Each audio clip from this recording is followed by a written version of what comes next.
আপু এক কাপ চা দাও তো। দিতেছে।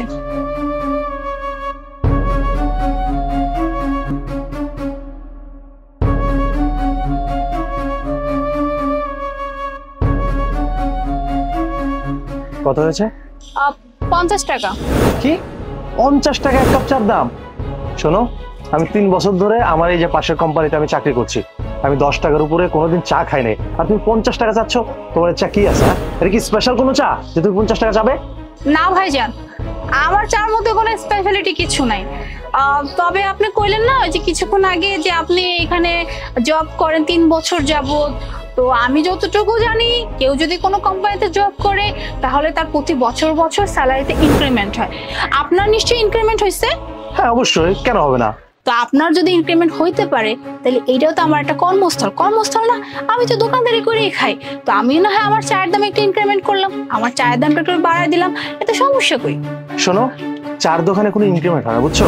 ইনক্রিমেন্ট করতে হলে তোমার জব করতে হবে। তুমি চার দোকানে না বসে জব করো, তাহলে তোমার ইনক্রিমেন্ট হবে। মিশে মিশে কেন তুমি 10 টাকা চা 50 টাকা চাচ্ছ? শোনো, যেটা দাম সেটাই নেবে। জব ভাইজান, জবের চেষ্টা কি আবার না করছি? কত চেষ্টা করছি, কিন্তু জব তো পাইনি। আর জব না পেলে জব করবো কেমনে কোন? জব না পেলে তাহলে তোমার ইনক্রিমেন্ট কেন হবে? যা আছে তাই নিবা।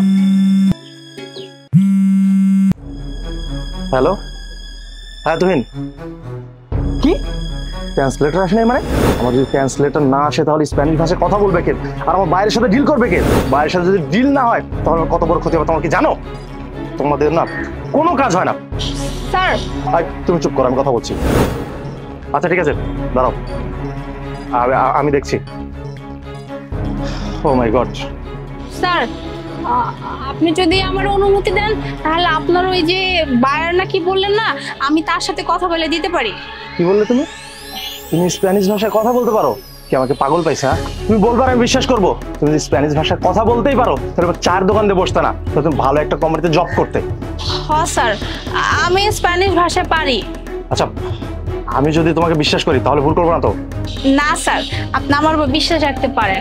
আমি তো বললাম আমি স্প্যানিশ ভাষা পারি। আপনি ফোনটা দেন, আমি কথা বলে দিতেছি। আচ্ছা ঠিক আছে, দাঁড়াও, কথা বলো। হ্যালো স্যার, আপনারা জিজ্ঞেস করতেছে যে আপনি কত পার্সেন্ট ওনাদের সাথে কাজ করতে রাজি হইবেন? 25% আমি ওনাদের সাথে ডিল করতে রাজি আছি। বলো। আচ্ছা, sell 25% estoy de acuerdo. Hasta pronto. ওনারা আপনার সাথে কাজ করতে রাজি হয়েছে। Thank you so much. আমি যে তোমাকে কিভাবে ধন্যবাদ দিলাম আসলে বুঝতে পারছি না। আচ্ছা, যদি তুমি ওনাদের সাথে কথা না বলতে, বাইরের সাথে যদি কথা না বলতে, তাহলে আমার যে কত বড় ক্ষতি হয়ে যেত আসলে তোমাকে বলে বোঝাতে পারছি না। তোমাকে আবারও ধন্যবাদ। আচ্ছা, তোমার চার দাম কত জন বলেছিলে? 50 টাকা। ঠিক আছে, আমি দিয়ে দিচ্ছি।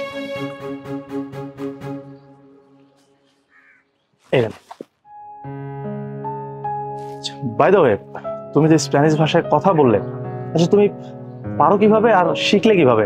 তুমি যদি পেরেই থাকো তাহলে এই দোকান কেন চালাচ্ছ তুমি? স্যার, আপনার হয়তো মনে হইতেছে যে আমি হয়তো বা পড়ালেখা জানি না, এই চায়ের দোকান দিয়ে বইছি, অশিক্ষিত। কিন্তু স্যার, আমি কিন্তু অশিক্ষিত না, আমি পড়াশোনা জানি। আমি অনার্স কমপ্লিট করছি, আর অনার্স কমপ্লিট করার পরে না আমি এই যে স্প্যানিশ ভাষাটাও শিখছি, কারণ আমার অনেক ইচ্ছা ছিল স্পেনে গিয়ে ভালো একটা জব করার। তার জন্য আমি এই ভাষাটা শিখছিলাম।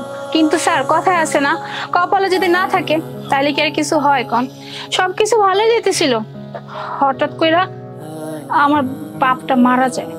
আর আমার বাপটা মারা যাওয়ার পরে আমগো সংসারে না একটা ধস নাই মা আসে। আমগো সংসারে না উপার্জন করার মতো একজন মানুষই আসছিল। আমার এখন মা আর ছোট ছোট দুটো ভাই বোন আছে। আপনি জানেন আমার বাপ যখন মরে গেছে আমগো কত কষ্ট হয়েছিল। আমি বাধ্য হয়ে আমার পড়াশোনাটা অফ করছি, কারণ আমি যদি পড়াশোনা চালাতাম তাইলে আমার সংসারে চলতো না। আমার তো ছোট ছোট দুটো ভাই বোন আছে, আমি না হয় কোনো রকম আমার সামলা নিতে পারবো, কিন্তু আমার ছোট ছোট ভাই বোনদের জীবন তো নষ্ট করতে পারবো না। আপনি জানেন স্যার, আমি অনেক জায়গায় চাকরির জন্য গেছিলাম, অনেক জায়গায়। আমি কইছি যে আমি পারবো, সব পারবো, আমি তো পড়ালেখা জানি।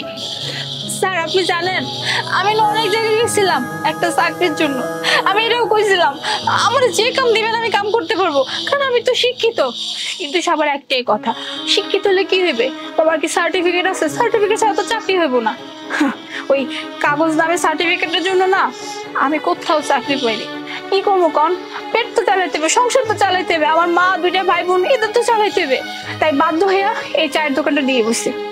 যদিও স্বপ্নটা ভাইয়া গেছে, কিন্তু কি করবো বলেন, কপালে যা আছে তাই তো হইব। আর জীবনের সাথে এখন মানায় নিছি, আলহামদুলিল্লাহ ভালোই আছি এখন। ভাই বোন দুটোরা পড়াশোনা করাইতেছি, মায়েরও ভালো রাখতে পারতেছি। আমার জীবনটা নষ্ট হয়েছে, কিন্তু আমার ভাই বোনটার জীবনটা আমি নষ্ট হতে দেবো না। ওদের আমি অনেক বড় শিক্ষিত করে তুলবো। ও আচ্ছা আচ্ছা, তুমি যদি কিছু মনে না করো, তোমার জন্য আমার একটা অফার আছে। অফার? কি অফার স্যার? অফারটা হচ্ছে তুমি আমার কোম্পানিতে জব করবে। স্প্যানিশ ভাষার একটা ট্রান্সলেটর লাগবে আমাদের। তুমি যদি চাও তাহলে আমার কোম্পানিতে জব করতে পারো। কিন্তু ভাইজান আমি কিভাবে জব করব?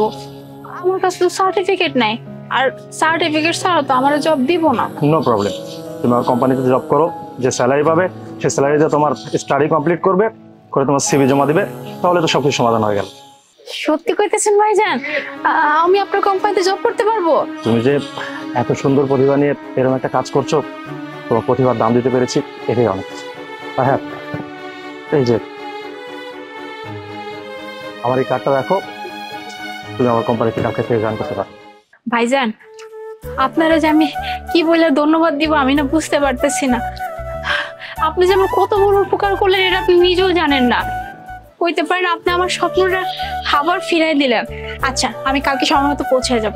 ধন্যবাদ দেওয়ার কিছু নেই, কালকে দেখা হচ্ছে তাহলে, আসি।